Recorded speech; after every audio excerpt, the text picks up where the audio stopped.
And now let's talk more about this with Dumaliang of the Masungi Georeserve Foundation, who joins us now live via Zoom. Hi, Anne. Good morning and welcome to the program. Hello, good morning. All right, Anne. Well, you already confirmed receipt of the eviction notice from the DENR last Monday. Tell us about your plans. Do you plan to comply or will you stand your ground and contest this? Absolutely. We will stand our ground. Our lawyers are in the process of coming up with the remedies that we will be taking in the next coming days, and we will be sharing those in due time. And Blue Star Construction and the Masungi Georeserve Foundation has been calling for due process in light of the eviction notice issued by the DENR. Tell us, where does it exactly lack in fairness and due process?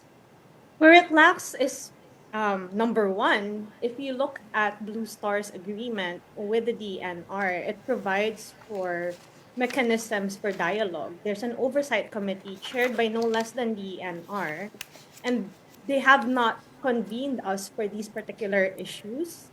It has not been relayed to us at all in any notices or any communication. And so this really feels so haphazard, in addition to it being a unilateral cancellation that completely does away with the processes of the law. So that alone already feels like it doesn't follow the due process. It feels very malicious in intent. And, there are so many ways to be able to dialogue in this particular administration that hasn't even been granted to us, despite the continuous, detection of disinformation or misleading statements coming from the department itself. That's particularly why. Then we put that in contrast to how the land grabbers in this particular lot and the rest of the Upper Marikina are treated. And they're just there. I doubt they even have an eviction notice the way we have one. No? So parang it just doesn't align. We've been doing conservation work here in good faith. Blue Star has been doing conservation work here in good faith for nearing 3 decades now. And yet, no, and yet it seems like the push to get rid of us is stronger than what the NIPAS law mandates as black and white illegal in these parts. Okay, Anne, but on the side of the DENR, well, they are arguing that Blue Star failed to deliver its end of the deal, particularly the 5,000 housing units under the 2002 supplemental agreement. And let me just quote Asek Eneran here, no? He said that wala pang nagagawang housing units doon sa 300 hectares covered by the 2002 violations. Instead, ang ginawa nila ay mga trails at web. Tell us what's the real situation here, Anne. Treating it as simplistic as this is severely misleading. We start with the fact that they failed to deliver their part of the agreement. And the contract specifically says that it doesn't start until they clear the land free of encumbrances. Now, and if you look at the site now, what is recovered in Lot 10 would be largely non-buildable areas that should be, if we stay true to the contract, be set aside for conservation.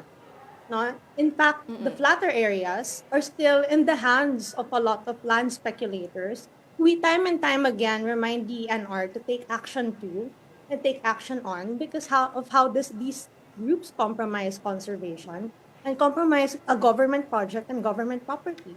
So we need to start with that, no?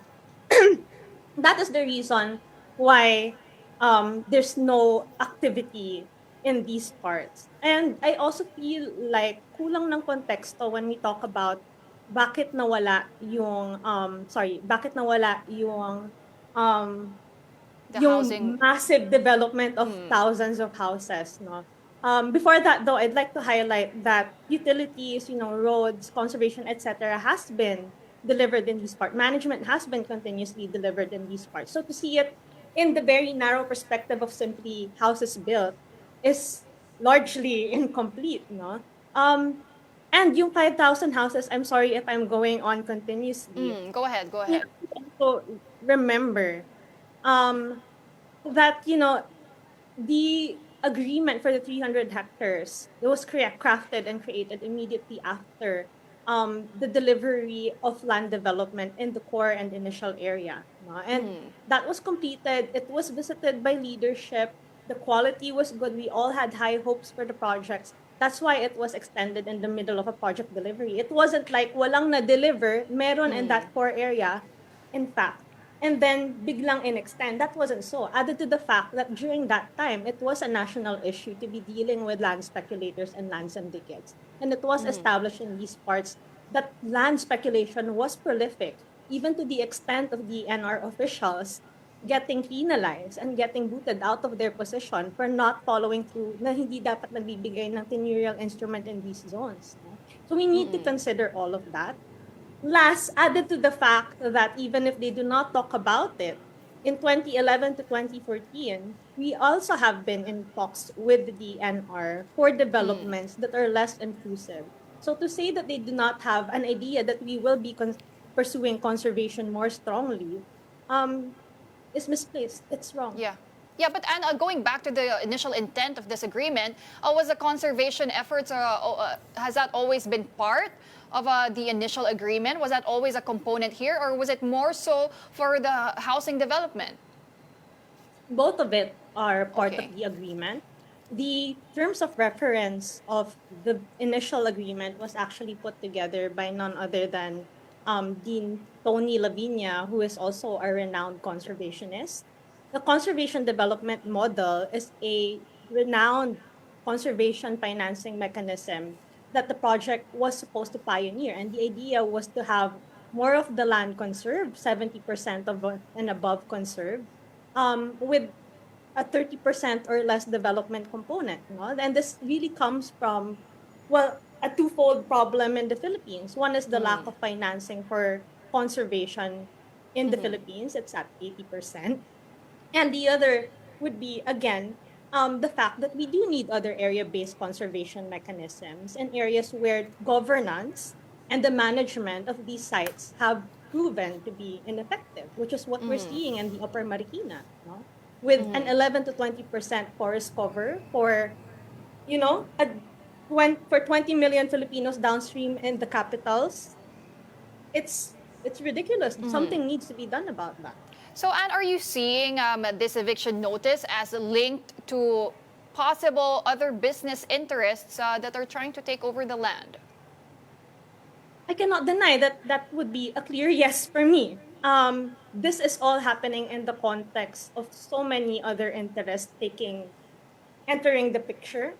We have a quarry that's interested in the site saying that they have titles to it, that these titles have not been discussed in elaborate detail by the DENR. There's a wind energy farm that's attempting to enter this nature reserve and sanctuary. There are land speculators we've reported time and time again on the very same lot to DENR, no? But still have not been acted on legally. So yes, these interests are at play. And if the project disappears suddenly, as we can see, 15 days, we don't even know what the plans are. We're definitely at a disadvantage. Government is definitely at a disadvantage. And that's why you called on President Bongbong Marcos, to stop help this eviction. But in case this eviction does push through, and let's talk about the immediate and long-term environmental risks and how this will affect the jobs, the livelihood of people there over at the Masungi Georeserve and the rangers.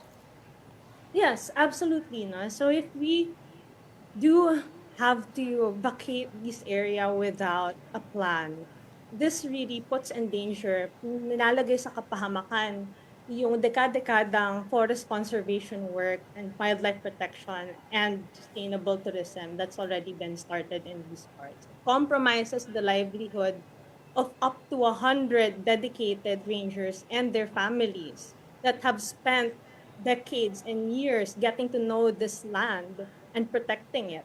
That is an experiential knowledge that no one will be able to cover in a snap.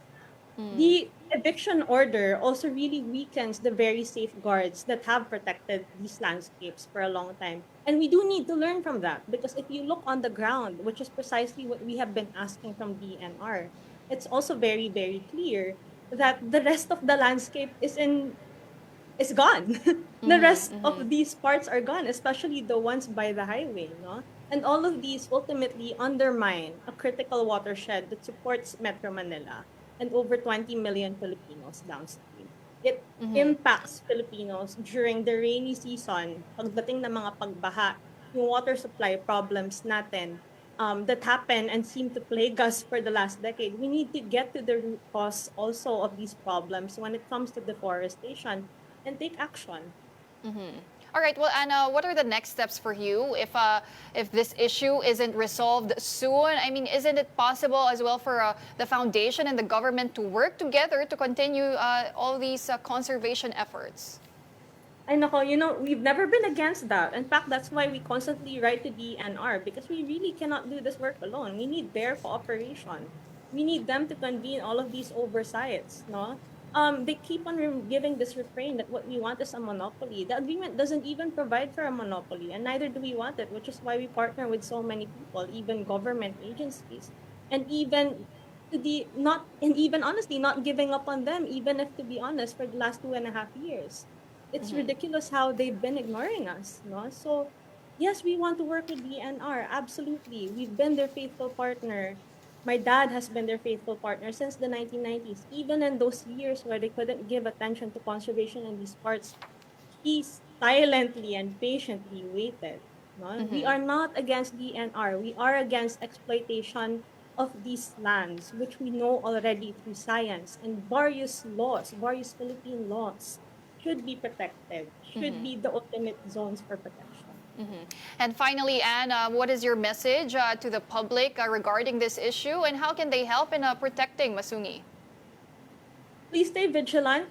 Help us call out this information. We're seeing an uptick of this online. We're very grateful because so far, you know, the response has been very supportive and very helpful. Na malaking bagay sa team that there are more people pitching in, both online and offline. Please keep doing so. We do need your help, and we'll also be keeping you updated on the next steps that we need to take.